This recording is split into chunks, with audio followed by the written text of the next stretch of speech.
Your company can produce a lot more cash than it does now. We'll tell you how. Welcome to The Market That Moves America, a podcast from the National Center for the Middle Market, which will educate you about the challenges facing mid-sized companies and help you take advantage of new opportunities. Today's podcast is about cash. In particular, it's about the cash that middle market companies tie up unnecessarily. When they do that, they're less efficient, less profitable, and less able to take advantage of opportunities when they arise. Welcome to The Market That Moves America. I'm Tom Stewart, the Executive Director of the National Center for the Middle Market at The Ohio State University Fisher College of Business. We're the nation's leading research center studying mid-sized companies, which account for a third of private sector employment and GDP and the lion's share of economic growth. It is the market that moves America. The National Center for the Middle Market is a partnership between Ohio State and SunTrust Banks, Grant Thornton LLP, and Cisco Systems. And with me today is a special guest who is Rob Tague, Managing Director of Grant Thornton's Advisory Services Practice. Welcome, Rob. Thanks for having me, Tom. Appreciate it. So, at an earlier podcast, we talked about a surprising finding from a new National Center for the Middle Market report on working capital management. What we found is that 75% of executives say they are highly or very satisfied with how well they manage working capital, but that there are enormous differences, 2 to 4x differences across all industries and across all revenue bands between the top performing companies, those in the top 75% of the top in the 75th percentile, and the bottom quarter, those in the 25th percentile. Enormous differences. So that satisfaction that they express is, well, it's wrong. And let me remind you about why this is important. Working capital is the money, the cash, the capital that you tie up in the ordinary course of business.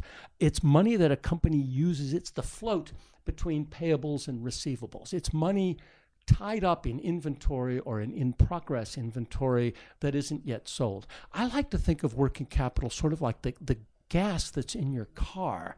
That's already in your car being used to operate it. And the difference between 2 and 4x in working capital management is like the difference between getting 15 miles to a gallon and 35 miles to a gallon without any cost and performance. So it can really make a difference. And Rob, talk to me a little bit about how you see working capital making a difference for companies that you work with.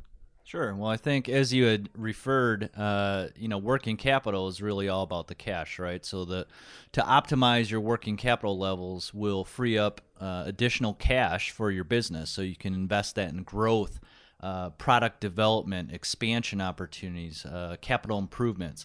And I think that's really the focus that you need to have on working capital is really how do I free up more cash, be more efficient so I can invest those dollars in other places than AP, AR, inventory. And it's a lot of cash in many cases. It can be, absolutely.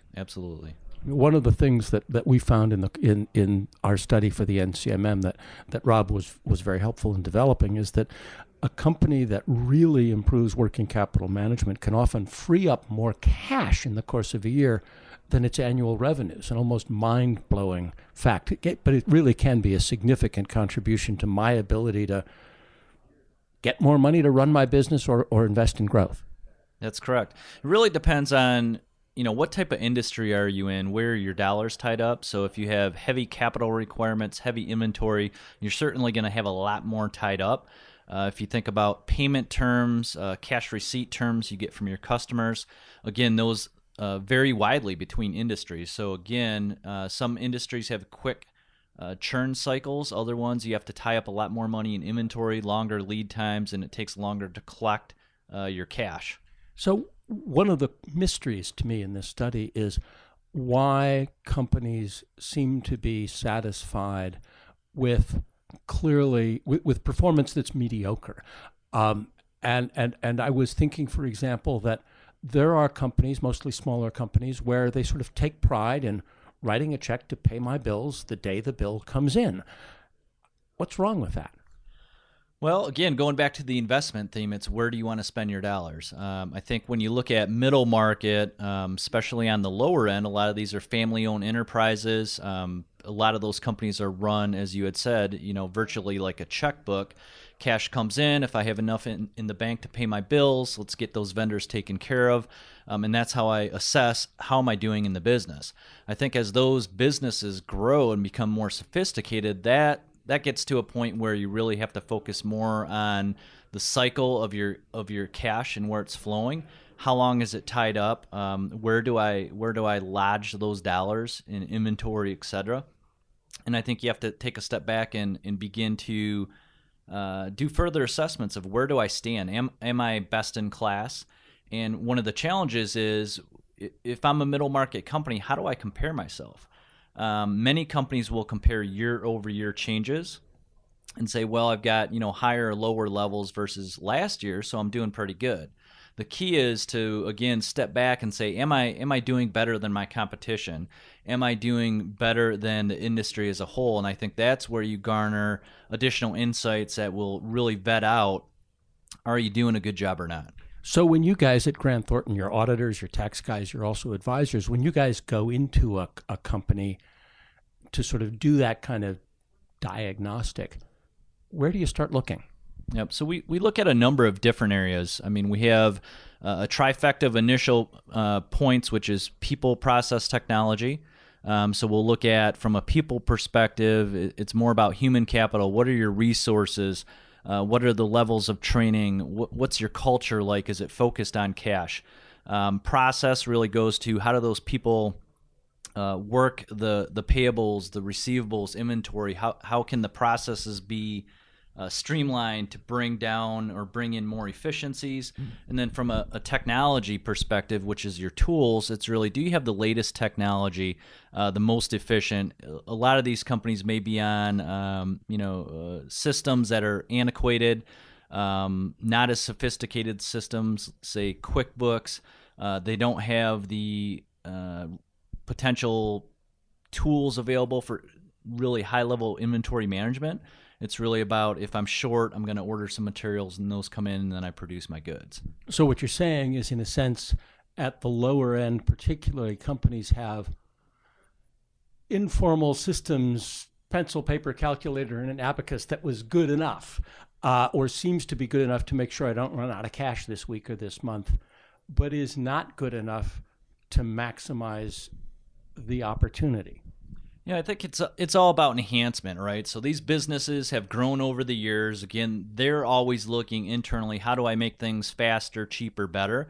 And they use those tools for working capital management as well. I think what's hard to get your hands around is, what else is out there? I don't know what I don't know. And I think that's where looking to, outside advisors, benchmarking, looking at other KPIs, that can really be helpful for companies to identify where they have opportunities, and then they need to understand, how do I deploy the tools or other requirements to really achieve those results. So I'm a $20 million manufacturer in Kansas City. How do I benchmark myself? What should I be doing to sort of see whether I'm up to the standards, up to the best, or up to the best that I can be? Yep, that's a great question, because from a data perspective, a lot of that data is hard to come by. There's publicly available information for companies that are traded on the open markets. I think from a size perspective, that can sometimes be misleading. And a lot of that information really has to be specific to a subsegment of your industry, right? In addition to size. So transistors are going to be different from capacitors, right? Exactly. And so one of the challenges is, how do I get that information? You may have other companies in your area, regionally, statewide, et cetera, that may share some of that information. Usually that's not available. But for a firm like ours, we have access to certain databases that are proprietary, with a lot of middle market information, including our own clients, right? So we have visibility into what are the typical KPIs, what are the typical levels of working capital management of our current clients, as well as access to these databases. So we get a general feel for where those targets should be. In addition, in our day-to-day job, we're out visiting hundreds of companies every year to help them improve operations. So we see it firsthand, so we can combine the objective information available along with more subjective visual cues as we talk with the management, walk through the facility, et cetera. So you mentioned the people part of this, and I guess one of the questions that I'm intrigued by is, how do you create from the top of an organization all the way down to the shop floor or to a bookkeeper? What is a culture of a cash conscious culture look like, and how do you help people who may not have an MBA understand what a cash culture looks like and pick it up and make it part of the way they work? Yeah, so when we talk about, the people side of things and the culture of the organization, it's really a journey, if you will. It's not like you snap your fingers and the whole culture of an organization changes. Again, it takes time to implement all of these changes. When we talk about that culture of cash, there's a few critical points, right? The top of the house has to be bought in on it. So you think your CEO, your board, et cetera, they have to say, hey, this is really important, and we're going to push that down throughout the organization. In addition, each department has to buy in as well. And I think where that really becomes important is if you really want to minimize working capital levels, there's more than the CEO and the accounting department involved. There has to be heavy collaboration. So if you think about, payables, receivables, inventory, where do all those things touch the business? So, you've got to sit down with operations and talk to them about their S&OP planning. How often are you ordering product? What's your lead time for the inventory you have in the back? How quickly is it going to be used? Have you done any analysis on it to say, hey, maybe we should scrap this inventory out, reduce levels of this inventory, talk about SKU rationalization. It's really a combination of both the front office, which is the accounting function, purchasing, executive folks as well, and then you have to combine that with the operations and get a full buy-in throughout the organization for everyone that has an impact on those drivers. And it's interesting because different departments thinking about their own best interest may miss the company's best interest. So if I'm running ops, if I'm running the factory floor, I want to make sure I never run out of parts. So it's I might think it's in my department's best interest to have a big stock room full of stuff, even though I've got 6 weeks worth of stuff in that. I mean, it's like my metaphor for this is everybody's got a box of staples in the top drawer of his desk. And I don't know anybody who's ever not bought a new box of staples unless he changed jobs and then goes. So, I sort of think there's this massive inventory of staples that we, in some sort of ideal world, we wouldn't have. Yeah, that's exactly right. So once you look at all the drivers of the various departments, the front and back of the shop, then you have to take a look at, okay, well, how do I incentivize people, right? And so you need to, have incentives or bonus plan or some type of performance metrics that are, number one, objective. So can you measure them? You need to record them consistently and share them to say, are you getting better or are you backsliding? And it has to be linked to some type of reward program, right? Whether that's, your annual performance bonus, a year-end bonus, quarterly bonus, year-over-year change, or improvement bonus.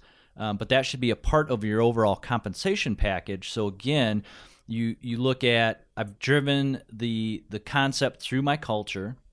Everyone's aligned. They're having recurring meetings. I've set up the IT system so that my tools support it. I've got my KPIs that I measure, and then I reward my people for improvement. And I think that's when you start to get to a full culture as we talk about. We're having this conversation on the sidelines of the annual Intergrowth Convention of the Association for Corporate Growth, which is private equity firms. And private equity firms are masters of coming into a company and, among other things, working the working capital equation really hard. You've mentioned a bunch of really good points about culture, technology, and process. Are there some other tips that you've seen from the way private equity firms work that other people can pick up, or maybe that other people should say that works for private equity, but it might not work for you? Yeah, I think there's a number of different viewpoints or approaches. We use heavy analytics, so we'll look at inventory detail, we'll look at shipping records and do analytics or complete analytics around inventory levels and when that inventory moves. I mentioned processes, which is, what are your procedures, what are the requirements for when do I pay, et cetera, terms. And then as we go to tools, we talked about the IT function. I think you really need to take a look at all of those various areas. And there's, different tools and tricks you can use. Some of those analytical, some objective, and of course there's a lot of subjectivity as well. And I think that's where, again, having someone that's seen a few more companies or been around the block a bit more can bring some different perspectives. And, we like to say, well, that's where the value add of potentially bringing in a consultant might be helpful. But if you're a smaller company, there's also other avenues available. You can look to really leverage folks that have come from other companies, other industries, to say, how did you do it at your company? And try to garner 1 or 2 points of value and deploy that in your company. Let's wrap this up, Rob. If I can ask you to sort of paint 2 pictures, a before and after picture. A picture of a company that's doing fine, but could do a lot better, and what can happen if it does a lot better? What options become available to me if I'm doing better at managing my working capital? Yeah, so like with a typical client that we'll see, we will do, as I had mentioned, some analytical detail or analysis around inventory metrics. We'll look at their S&OP process and really look to make those more efficient. That means they're having a quicker production time frame, requiring less inventory, reducing overall inventory levels. That frees up cash. We might go in and look at the movement of specific products or line items and do a SKU rationalization. So again, it provides a more focused approach to the business. And then we'll look at procedures, policies, technology around AP and AR. What's your staffing levels look like? How far can you stretch out your terms or pull them in? Are there other ways to negotiate better terms, both with the vendors and the customers, to, again, free up cash? And then once we have that bucket of excess cash, then we can say, okay, now we have this extra money. What are we going to do with it? And that's where we can go to a conversation about, okay, I've done SKU rationalization. I've reduced my inventory. I'm getting my money in faster, paying it out slower. I can now use those resources who have more time or my extra dollars to go out and say, what new products should I develop? What new customers should I pursue? Do I add another extension onto my current production facility to meet up with demand? It really allows you the opportunity to take a step back and say, I have cash to invest now. Where's the best place to put that? I have time available now. Where should I focus my resources? And it all goes towards a more strategic opportunity to grow the business versus just running the business. And which is a wonderful way of summarizing an opportunity to grow the business, capital to grow the business instead of just capital to run the business. And you can think about some things like, all right, if I reduce the amount of inventory I carry by a third, I reduce my inventory space by a third. Wow, there's my new office, right? I mean, either that or I'm not renting so much. I can find by freeing up working capital or tightening up working capital, I free up all kinds of other, sometimes literally physical space, or I don't need to borrow that money from the bank. I can fund my own acquisition or my own future investment from my going concern, my more profitable going concern business. And again, to take advantage of the fact that we're here among a bunch of private equity people, if they come in and buy a company, they're going to get a lot of value out of that from working on working capital. why shouldn't you get that for yourself? I mean, why shouldn't that be your reward? And by the way, if you ever do sell, it would probably increase the price at which you could sell anyway. So you'd get paid twice for the same thing. So Rob Tague from Grant Thornton, thank you very much for joining us. And thank you for listening to The Market That Moves America. Never miss a new episode. Subscribe to the podcast on iTunes, Stitcher, Google Play, or wherever fine podcasts can be found. And visit us, the National Center for the Middle Market, at middlemarketcenter.org. Thanks for listening.